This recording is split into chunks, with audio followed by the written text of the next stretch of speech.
Well, welcome to the channel. I'm Dr. Samuel Jones, and as always, I'm excited to be sharing some content with you. So today's video is titled, Look for This, Leverage That. What are we talking about? Well, I'm talking about the story of Ruth, her mother-in-law Naomi, and her redeemer Boaz. So let me give you some context here. So the story is about Naomi, who had her husband, had two sons. They moved to another country. In this other country, her two sons married wives. One was named Orpah. The other one was named Ruth. Well, within a 10-year time span, Naomi lost her husband. She lost her two sons. Also, at some point, she lost one of her daughter-in-laws because Naomi came back to her home country and one of her daughter-in-laws decided to stay. On the other side, Ruth, her other daughter-in-law, decided to remain with her. She decided to be committed to her. Matter of fact, she told her, where you go, I'm going to go. Where you lay your head, I'm going to lay my head. Your people will be my people. Where you die, that's where I die. So she had people in her. She had her daughter-in-law, Ruth, who decided to remain committed to her. So now we pick up in the story in chapter 2, where Naomi finds out that her husband's family is related to Boaz. And Boaz is this rich, wealthy guy who has a lot of property, who has a lot of fields. And guess what? Ruth decides that she's going to go and work in Boaz's field. She's going to go. She's going to now go. She's going to go glean. And also she said, because I want to go find some grace with him, right? And so the story goes to where Boaz hears about Ruth. He hears about how she's been committed to her mother-in-law. And matter of fact, he gets a bird-eye view in terms of how committed and what kind of excellence she is performing in the fields, because she's out there gleaning. And she's working sun up to sundown. She's doing a great job. And so as I thought about this video, talking about looking for this and leveraging that, what are you talking about? We're talking about looking for certain things. So in what I just shared with you, Ruth was looking to find grace with Boaz. And that's what I want to start this conversation off. And so I'm going to share with you 7 things that we need to look for. Because I said look for that. Here are 7 things that Ruth looked for and that also Boaz saw in her. And I promise you, these 7 things, if we look for these things as well in our work, in our effort, and with the people we work with and the people we work for, I promise you, we will not be the same and they'll not be the same. So here are 7 things or 7 ways that Ruth found grace with Boaz. Number 1, her loyalty to Naomi. Right? Who are you loyal to? Who am I loyal to? In this story, Ruth was loyal to her mother-in-law. How can you say that? Well, if you think about it, she had the option to go back home as well when Naomi was coming back to her home country.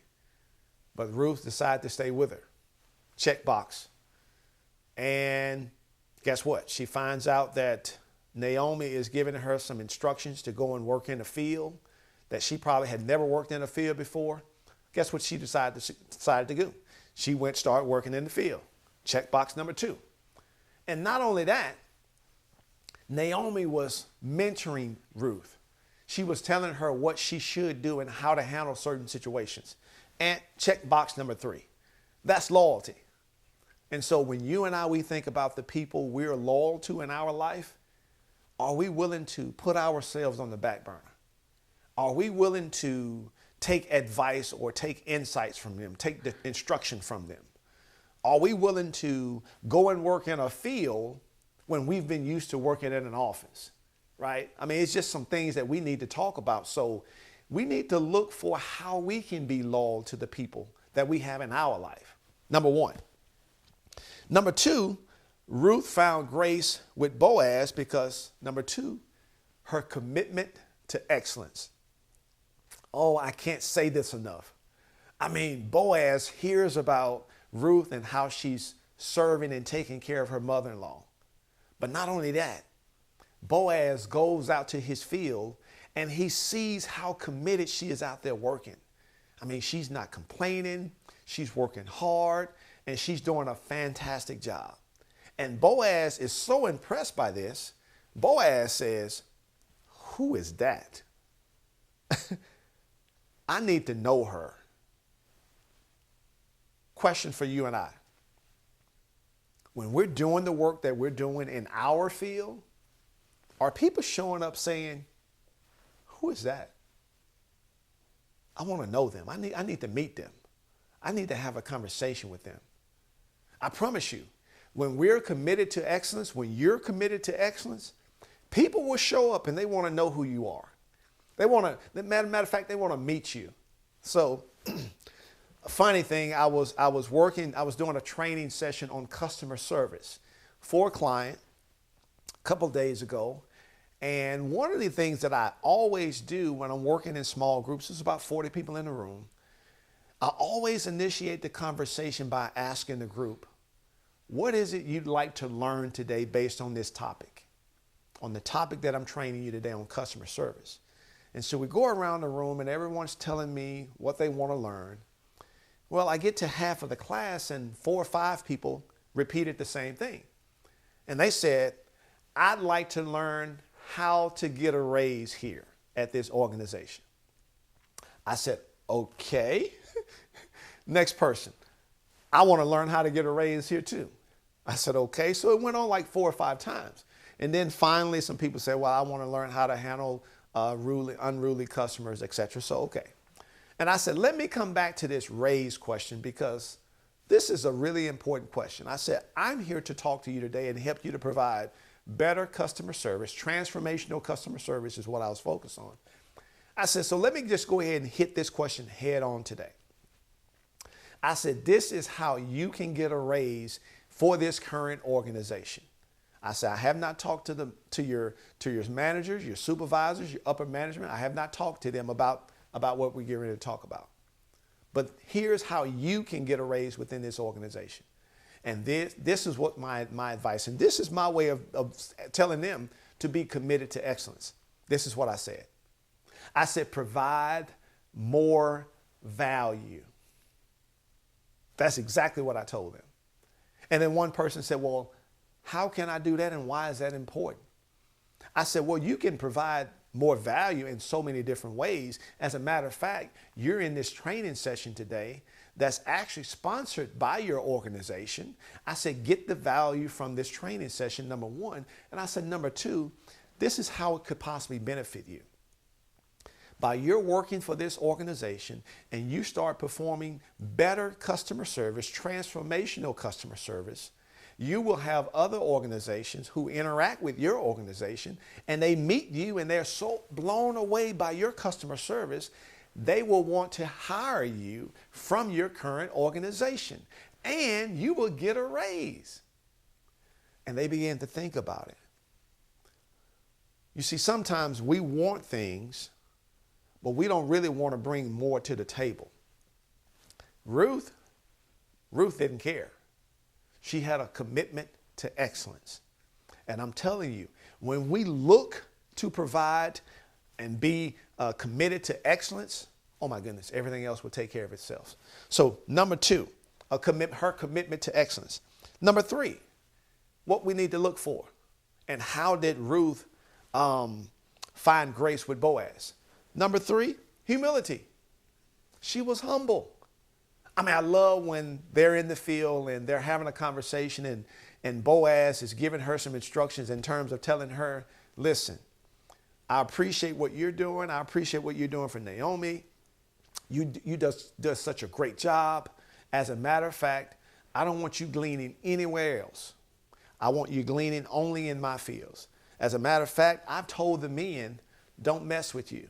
So I'm providing you protection. As a matter of fact, you're going to have everything that you need in my field. Now, what was Ruth's response? Ruth didn't say, well, thank you very much. I deserve that. You should have been done that. I've been faithful, and so you're late. You should have been told me this. That's not what Ruth said. You know what Ruth said? First thing she did is she bowed to him. She humbled herself. And then she said, why me, in so many words?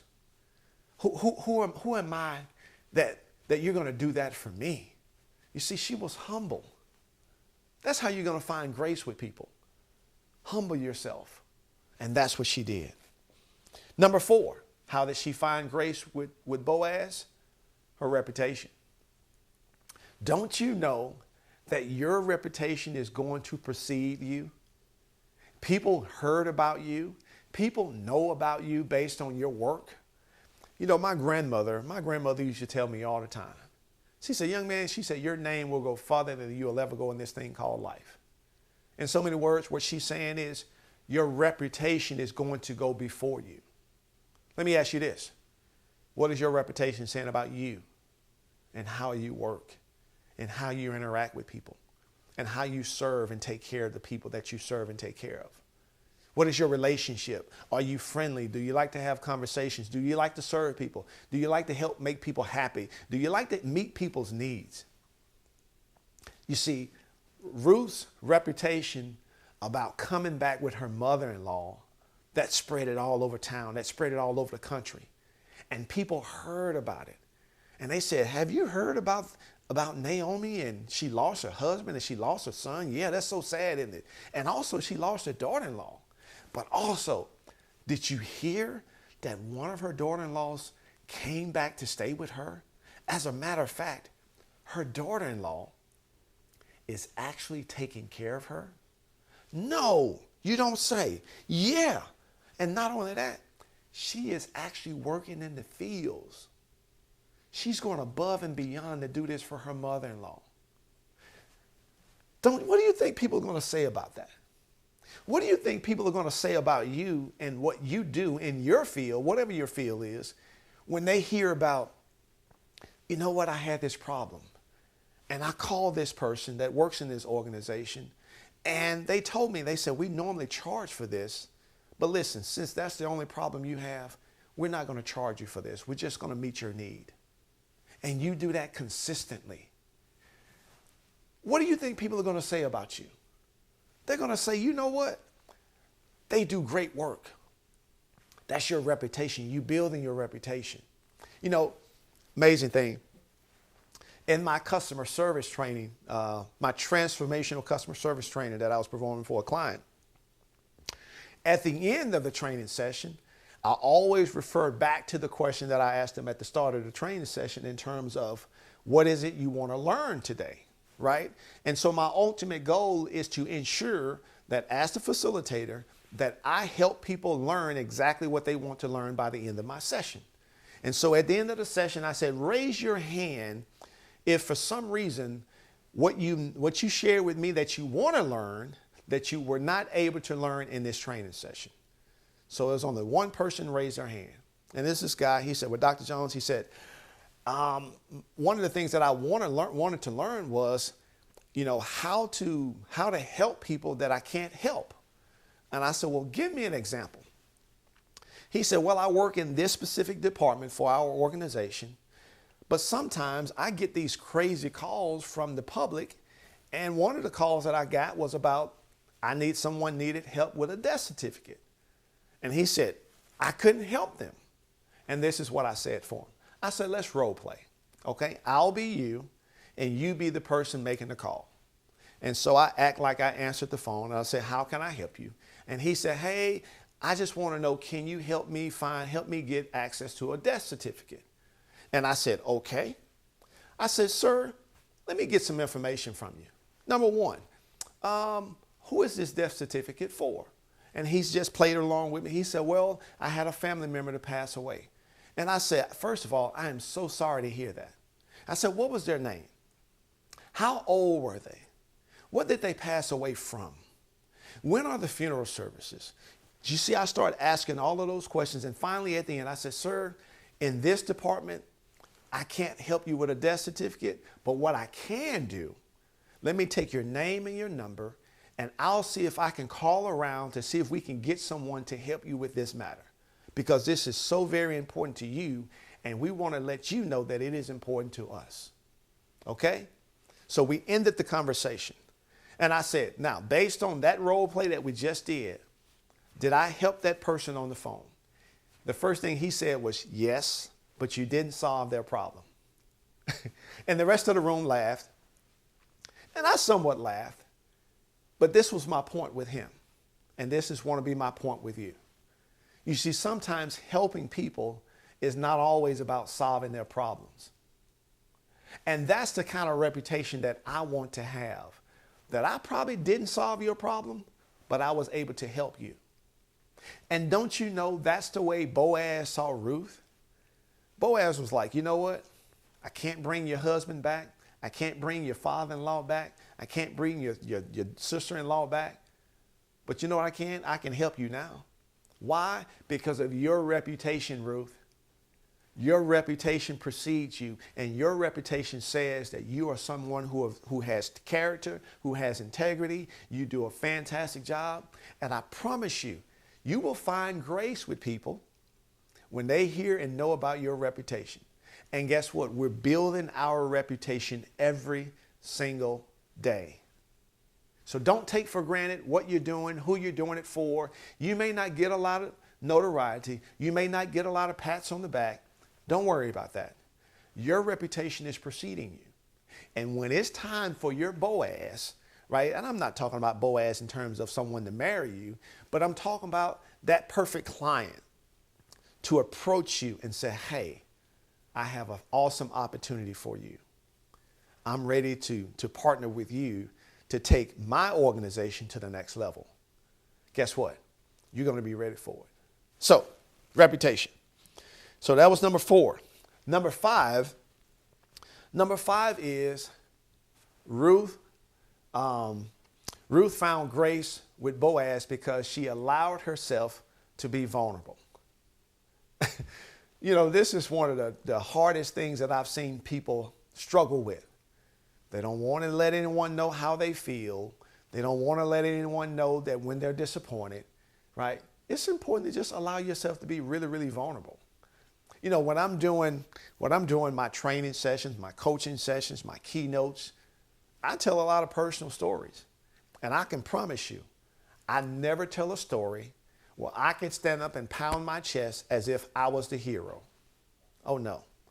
I tell those stories where I made some mistakes, where on the surface, it was a failure. But as I investigate deeper, it was just a failure up here. But as I get deeper, those failures end up being feedback for me. See, it's important for just allow yourself to be vulnerable. That's why I tell part of my personal story, because I just want to connect with people and let them know that I'm no better than them. I'm no special in them. And, you know, I just want to connect with people. Don't you know that's what Ruth was doing as well? She was humble. Her humility allowed her to be vulnerable, and her vulnerability allowed Boaz to provide protection for her. You know, I've seen people so arrogant and so selfish. I don't need anything from you. I don't need your protection. I don't need this and I don't need that. You're not going to be vulnerable when we're thinking that way. That was not Ruth. Ruth was like, you know what? You're going to provide me for that. I need that. Bring it on. So, number 5 is vulnerability. Number 6, I say obedience, but you know what I really say about number 6? Number 6 is about just allowing yourself to be coachable. I mean, it's amazing now that so many people, they want success, they want the results of success, but they're not coachable. Ruth, she was coachable. You know why she was coachable? She was committed to Naomi. And Naomi gave her specific instructions. And Ruth said, okay, that's what you think I should do? I'm going to do it. Matter of fact, every time Ruth came back home from working in the field, she would go in and she would have a conversation with Naomi. And Naomi would ask, well, how did it go today? And they would have a conversation. And then Naomi would always tell Ruth, now when you go back tomorrow, do this. That's pretty awesome, right? To me, that is so awesome that when I read that story, Naomi is coaching her. And Ruth goes back out the next day and she does something in the field the next day. And all of a sudden Boaz shows up and she has this conversation. And then she goes back home and she tells Naomi. Naomi says, okay, now tomorrow when you go back, right, you're going to have to, yeah. And that is pretty cool. I used to say we have to allow ourselves. I don't say we have to now. No, we don't have to. What I say now is I highly recommend that we allow ourselves to be coachable. You know, I'm coaching people now. I'm coaching leaders. I'm coaching execs. And guess what? I have a coach. I have some people coaching me. You know why? Because I have blind spots too. And so if you're going to be successful in anything in this thing called life, it's important that you allow yourself to be coachable. Now, I will tell you this. I am not going to allow someone to coach me who is not in a position where I want to be. Right? You're not going to be broke and not in your purpose and all of these other things, and you're trying to coach me. Oh no. Oh no. I need you to be coaching me to get to where you are. Right?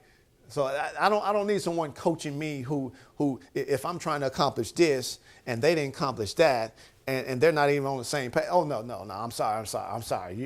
I'm not going to. No. You see, Ruth, she allowed herself to be coached by Naomi. Number one, because she had a relationship with her. Number one. Number two, Ruth has been walking the journey with her, and Ruth knew her character. Ruth knew her commitment. Ruth knew everything about Naomi. So the people who coach you, you need to know some things about them, right? You need to have a relationship with them. They need to have some integrity. They need to have character. They need to have all of these things because guess what? She was walking with Naomi and she saw what Naomi went through and how Naomi was overcoming and how Naomi was still committed. So just don't go through life being coached by everyone. Don't be coached by everyone. Okay, be coached by the people who are doing what you want to do or where you want to be, and that's so really important. And I'm getting fired up on that because I see so many people run to social media, and they're taking advice from this person, and they're taking advice from this person, and they're taking advice from this person and this person, and then all of a sudden their purpose and their God-given voice that's speaking to them, they can't hear that. Because they're overwhelmed with the opinions of everyone. Oh no. Be coachable, but don't be coached. Try to be coached by everyone. Okay? All right. Last one.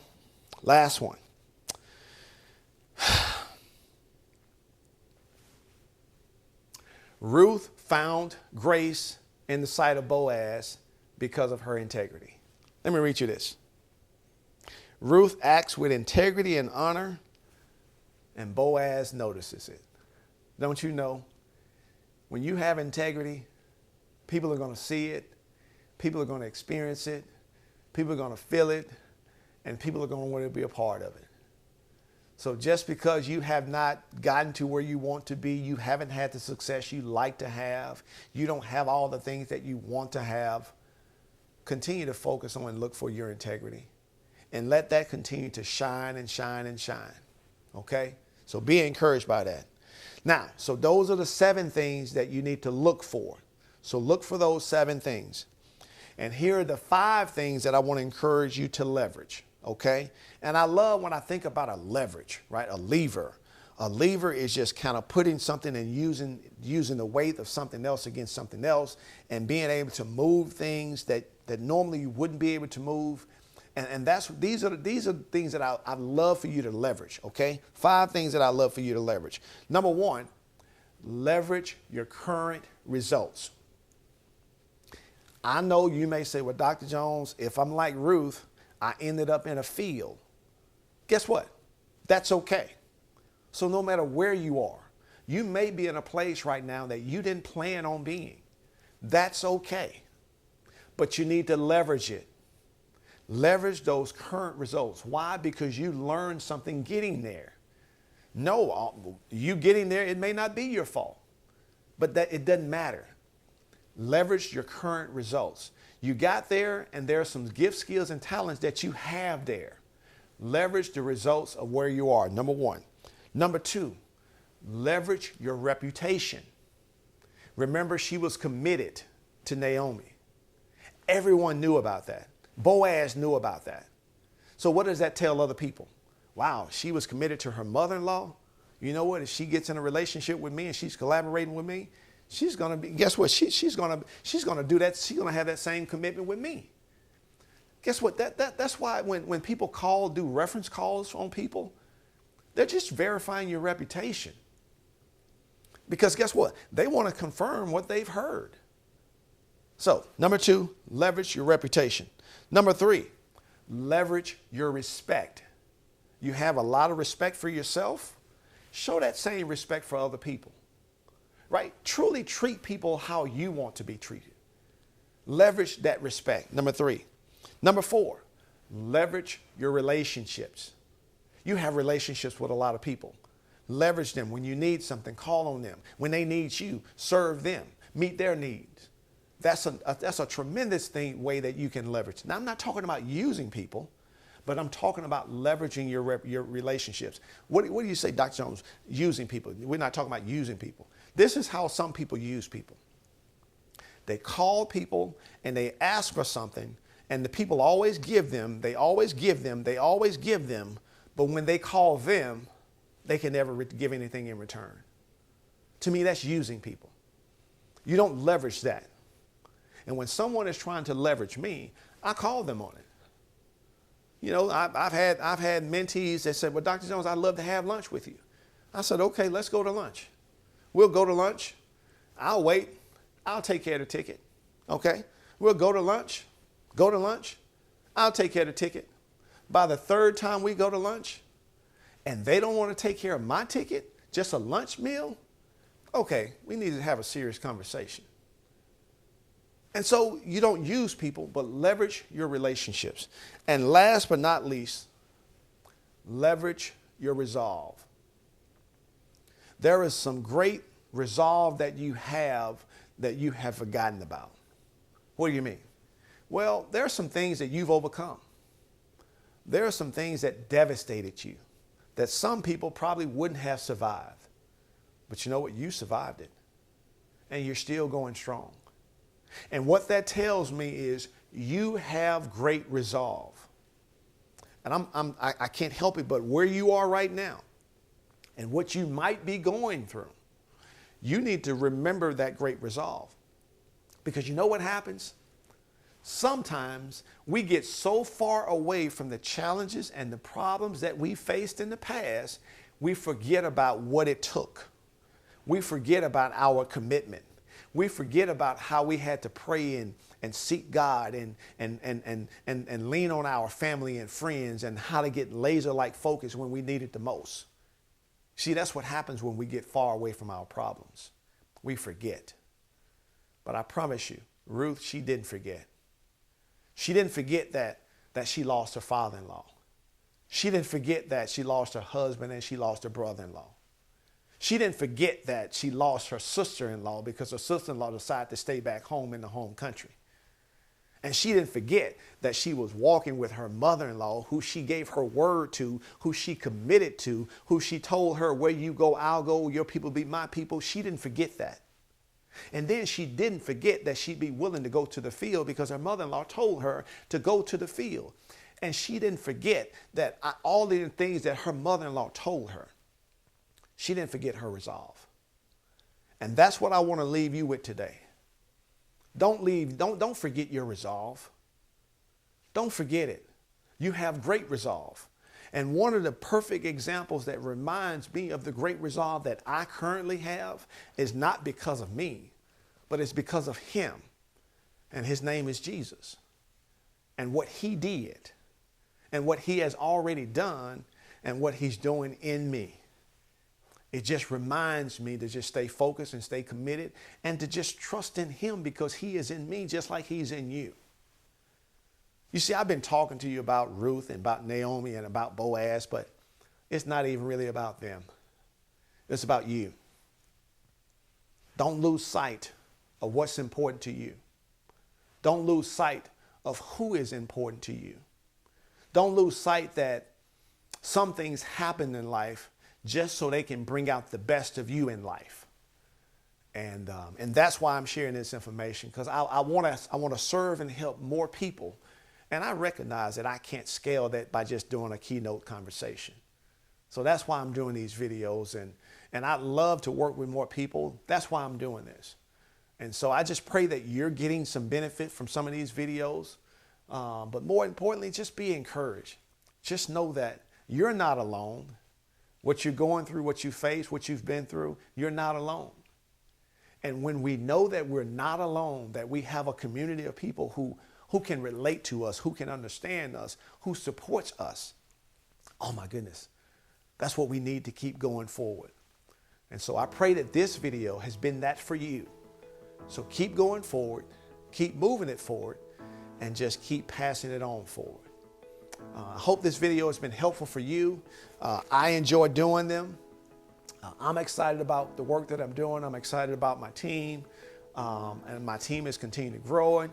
And more importantly, we're going to keep it going.